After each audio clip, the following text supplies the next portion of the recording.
அனைவருக்கும் வணக்கம். ஜென்ராம் சார், உங்ககிட்ட இருந்து தொடங்குறேன். மிக முக்கியமான கோரிக்கையாக தொகுதி மறுவரையறை நியாயமாக சம வாய்ப்போடு நீங்கள் பண்ணணும், மக்கள் தொகை அடிப்படையில் பண்ணக்கூடாதுன்னு சொல்லி இரண்டு அவைகளுடைய நாடாளுமன்ற குழு தலைவர்கள் கோரிக்கை வைத்தாங்க, விவாதம் நடத்தணும்னு. அந்த விவாதத்திற்கான அந்த கோரிக்கை ஏற்கப்படவில்லை, மறுக்கப்பட்டது. தொடர்ந்து ஒவ்வொரு நாளும் அவங்க ஃபேர் டீலிமிட்டேஷன் ஒரு போராட்டத்தை முன்னெடுக்கிறாங்க. இன்னைக்கு டிஷர்ட் அணிந்து, பெண் எம்பிக்கள் உட்பட டிஷர்ட் அணிந்து ஒரு போராட்டத்தை முன்னெடுக்கிறாங்க. அதோடையே பார்லிமெண்ட்டுக்குள்ளார லோக்சபா ராஜ்யசபாக்குள்ளே போகும் பொழுது இந்த மாதிரி வாசகங்கள் அடங்கிய டிஷர்ட்ஸ் எல்லாம் அணிந்து வரக்கூடாதுன்னு சொல்லி இன்றைக்கி நாள் முழுதும் ஒத்தி வைக்கப்படுகிறது. தொடர்ந்து இவங்க இந்த போராட்ட குரலை ஒரு பக்கம் வெவ்வேறு வடிவங்களில் அந்த கவன ஈர்ப்பை செய்துக்கிட்டே இருக்கிறாங்க. தமிழ்நாட்டு எம்பிக்களுடைய இந்த செயல்பாடுகள் நாடாளுமன்றம் எப்படி பார்க்கிறது, ஆளும் கட்சி எப்படி பார்க்கிறது, மற்ற மாநிலங்கள் இதை எப்படி அணுகுகிறார்கள் அப்படின்னு பார்க்குறீங்க? நாடாளுமன்றம் பார்க்கிறதோ அல்லது மற்ற மாநிலங்கள் அல்லது இந்திய மக்கள் பார்க்கிறதோ வேறு விதமாக பார்ப்பதற்கு எந்த கிரவுண்டும் இருக்கிறதாக நினைக்கல. ஏன்னா நாடாளுமன்றத்தை முடக்குவது அல்லது நாடாளுமன்ற உறுப்பினர்கள் அவைக்குள்ள போராடுவது அப்படிங்கிறது புதிதாக திமுக உறுப்பினர்களோ தமிழ்நாட்டு எம்பிக்களோ புதிதாக செய்யலை. அதனால் அதை பற்றி தப்பாக நினைக்கிறதுக்கு எதுவும் இல்லை. வாசகங்களோடு கூடிய டிஷர்ட் அல்லது டிஷர்ட் மட்டும், டிஷர்ட்டாக இருந்தாலும் சரி, வாசகங்களோடு கூடிய டிஷர்ட்டாக இருந்தாலும் சரி, அது குறிப்பாக விதிகளில் இருக்கா?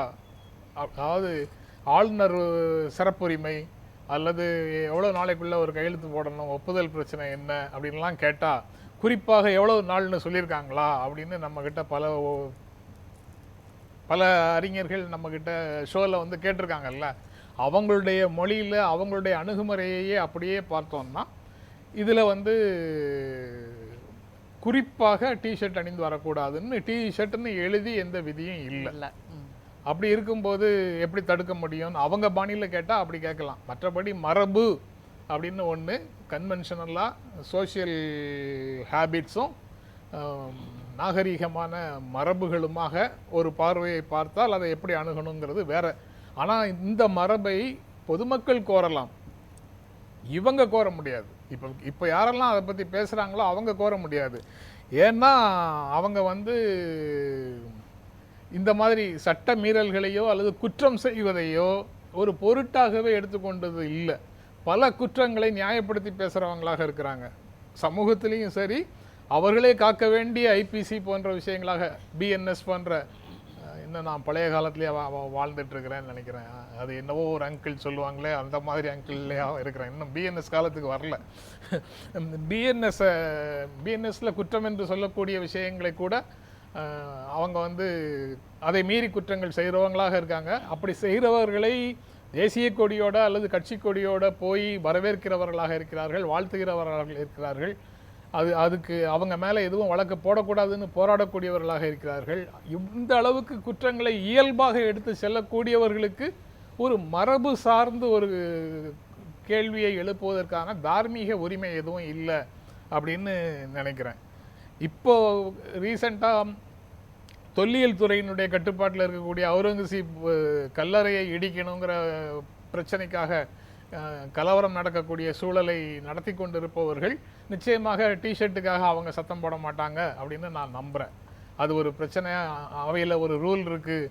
அல்லது if injustice is the order of the day, disorder is our only ஜஸ்டிஸ்னு சொல்வதற்கு யாருக்கும் உரிமை கிடையாது அப்படின்னுலாம் அவங்க எந்த நீதி போதனைகளையும் செய்ய மாட்டாங்க. ஏன்னா அந்த கட்சியும் கட்சி சார்ந்த குடும்பத்தை சேர்ந்தவர்களும், குடும்பம்னா அவங்களுடைய சொந்த குடும்பம் இல்லை, பரிவார் குடும்பங்களை சேர்ந்தவர்களும் நாடு முழுக்க பல்வேறு விஷயங்களை சட்டவிரோதமாக செய்து கொண்டிருக்கிறார்கள்ங்கும் போது அதாங்க அந்த மாதிரி சொல்ல மாட்டாங்கன்னு நினைக்கிறேன்.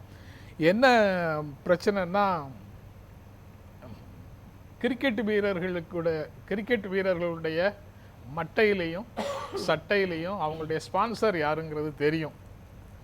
ஆனால் நாடாளுமன்றத்தில் இருக்கக்கூடியவர்களுடைய சட்டைகளிலிருந்து ஸ்பான்சர் யாருன்னு நமக்கு தெரியாது. ஆனால் புதிய நாடாளுமன்றத்தில் அலுவலர்களாகவும் அதிகாரிகளாகவும் இருக்கக்கூடியவர்களுடைய யூனிஃபார்மில் அதுவும் தெரியுது. காக்கி பேண்ட் வந்துடுச்சு, லோட்டஸ் தாமரை சிம்பல் சட்டையில் வந்துடுச்சு. அதெல்லாம் மரபுக்கு விரோதமானது, ஒரு பக்க சார்போடு இருக்குது, நாடாளுமன்றத்துக்குள்ளே இந்த மாதிரி இருக்கக்கூடாதுன்னு இந்த 23வது வருடம் 2023 புதிய நாடாளுமன்றம் வரும்போது ராகுல் காந்தி உட்பட பல தலைவர்கள் வந்து மரபுகளை பற்றி பேசி பார்த்தாங்க. ஆனால் அது எதுவுமே யார் காதுலையும் விழவே இல்லை.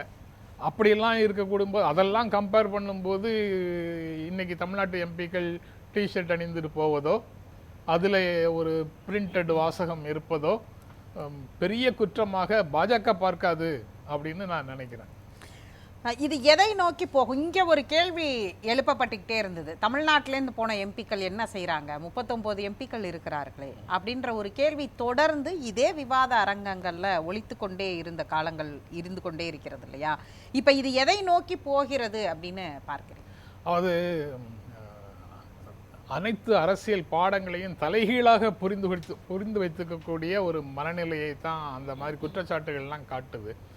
ஒரு அதிகாரம் நிறைந்த ஒரு இடத்துல இருக்கக்கூடியவர்களிடம் சில கோரிக்கைகளை முன்வைத்து சிலர் வந்து கோரிக்கைகளை முன்வைக்கிறாங்க.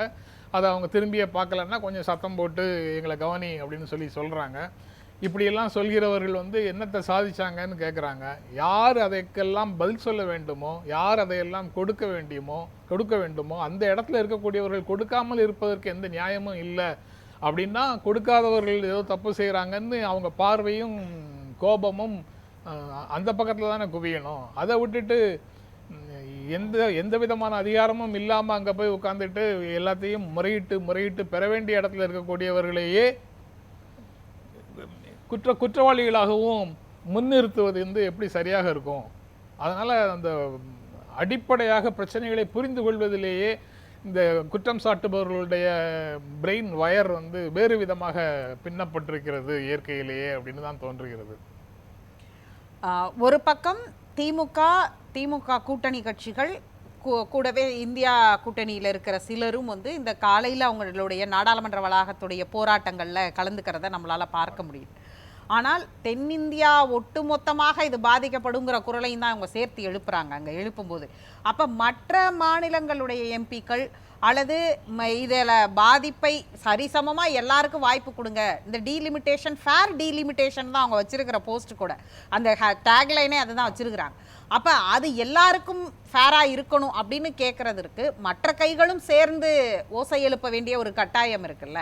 அவர்கள் எப்படி இதை பார்க்கிறார்கள் அப்படின்னு பார்க்க இப்போ இம்மீடியட்டாக பாதிப்புக்கு உள்ளாக போகின்ற மாநிலங்கள் எல்லாம் ஒரு கரெக்டாக தான் பார்க்குறாங்க. அவங்க அந்த பிரச்சனையினுடைய தீவிரத்தை உரிய நேரத்தில் தமிழ்நாடு முதலமைச்சர் எழுப்பியிருக்கிறார் என்பதை ஏற்றுக்கொள்கிறார்கள்.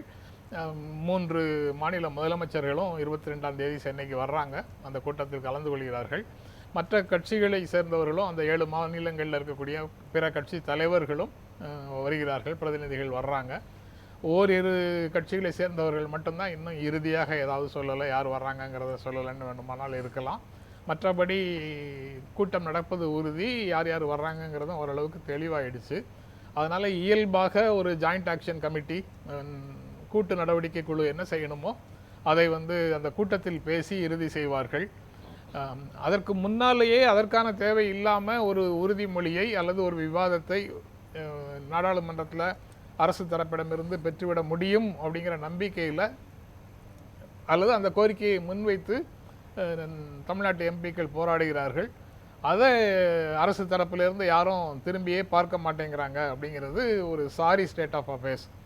தமிழ்நாடு புறக்கணிக்கப்படுகிறது, தமிழ்நாடு வஞ்சிக்கப்படுகிறது அப்படின்னு வேறு பல விஷயங்களுக்காக சொல்லிட்டு இருக்கிறோம். இப்போ தமிழ்நாட்டிலேருந்து நாடாளுமன்ற உறுப்பினர்கள் போய் என்ன பேசினாலும் அதை காது கொடுத்தே கேட்க மாட்டோம் அப்படின்னு சொன்னால், இவங்க அரசமைப்பு சட்டத்துக்கு விரோதமாக சாதி, மதம், மொழி, இனம், வசிக்கும் இடம் இதையெல்லாம் வச்சு நாங்கள் வந்து எந்த விதமான வேறுபாட்டையும் யார் இடத்திலும் காட்ட மாட்டோம், ஆர்டிகிள் 14, 15 சொல்கிறத நம்பி அதையெல்லாம் மதிக்காமல் அதையெல்லாம் மதிப்பாங்கன்னு நம்பி அவங்க கிட்ட போய் கோரிக்கை வைக்கிறோம்ல, அந்த மாதிரி எதுவுமே நடக்காது. நீங்கள் எங்களை தேர்ந்தெடுக்கவில்லை என்றால் உங்களுக்கு நாங்கள் எதுவுமே செய்ய மாட்டோம், டபுள் என்ஜின் கான்செப்ட் தான் நாங்கள் கடைப்பிடிப்போம் அப்படின்னு ஏற்கனவே பகிரங்கமாக அரசமைப்பு சட்டத்துக்கு விரோதமாக பிரச்சாரம் செய்தவர்கள் தான் இவங்க. இப்போ இந்த கோரிக்கை வரும்போதும் அதே மனநிலையை தான் வெளிப்படுத்துகிறார்கள், அதே செயல்பாட்டில் தான் இருக்கிறார்கள் அப்படிங்கிறது தெளிவாக தெரியுது.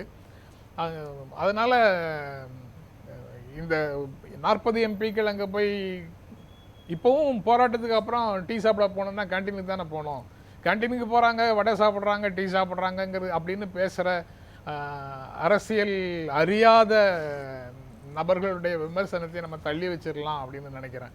உண்மையிலேயே அவர்கள் கொஞ்சம் அரசியல் அரிச்சுபடி படிச்சுட்டு தமிழ்நாட்டினுடைய எந்த கோரிக்கைக்கும் செவி சாய்க்காத ஒன்றிய அரசை, மாநிலங்களுடைய அதிகாரத்தை பறித்து பறித்து ஒன்றியத்தில் குவித்து கொண்டிருக்கும் ஒன்றிய அரசை அவர்களுடைய அதிகாரத்தை பரவலாக்க வேண்டும்ங்கிற கோரிக்கையோடு அவங்க எப்போ பிரச்சனைகளை அணுகுகிறார்களோ அப்போதான் அவர்கள் சரியான அணுகுமுறைக்குள்ள வர்றாங்கன்னு புரிந்து கொள்ள முடியும். இன்னைக்கு மதியம் வந்து இந்த வாசகங்கள் அடங்கிய டிஷர்ட்டை அணிந்து சென்றது அப்படிங்கிற இடத்துல இந்த எம்பிக்களை இடைநீக்கம் செய்யறதற்கான ஆலோசனையையும் சபாநாயகர் நடத்தி கொண்டிருக்கிறார் அப்படின்லாம் ஒரு செய்தி வந்ததை நம்மளால பார்க்க முடிஞ்சது. அதற்கான வாய்ப்புகள் இருக்கிறதா நீங்க பார்க்குறீங்களா? இப்போ இருக்கக்கூடிய நாடாளுமன்றத்தை நாம் அவங்க என்ன செய்வாங்க செய்ய மாட்டாங்கங்கிறத பற்றி நம்ம அனுமானிக்க முடியாதுன்னு நினைக்கிறேன். ஏன்னா கடந்த நாடாளுமன்றத்தின் போதும் இதே அவைத்தலைவர் தான் அவர் வந்து 140 எம்பிக்களை அனுப்பிட்டு மிக முக்கியமான அந்த ஐபிசி, சிஆர்பிசி, எவிடன்ஸ் ஆக்ட் இதையெல்லாம் மாற்றி கொண்டு வந்த விஷயங்களை பாஸ் பண்ணார். அதனால் இன்னும் என்னென்னலாம் பாஸ் பண்ணுறதுக்கு கையில் வச்சுருக்காங்கங்கிற பட்டியலும் ஓரளவுக்கு தெரியும். அதனால் இங்கிருந்து அவர்களுடைய அணுகுமுறையை எதிர்க்கக்கூடிய நாடாளுமன்ற உறுப்பினர்களை அவையிலிருந்து வெளியேற்றுவதற்கு எந்த வாய்ப்பை கிடைத்தாலும் அவர்கள் பயன்படுத்தி கொள்வார்கள்ங்கிறது கடந்த கால நிகழ்வுகளிலிருந்து புரிஞ்சிக்க முடியுது. அப்படி ஒரு எண்ணத்தில் அவர்கள் இருக்கிறார்கள்ங்கிறது ஆச்சரியத்தை தரல.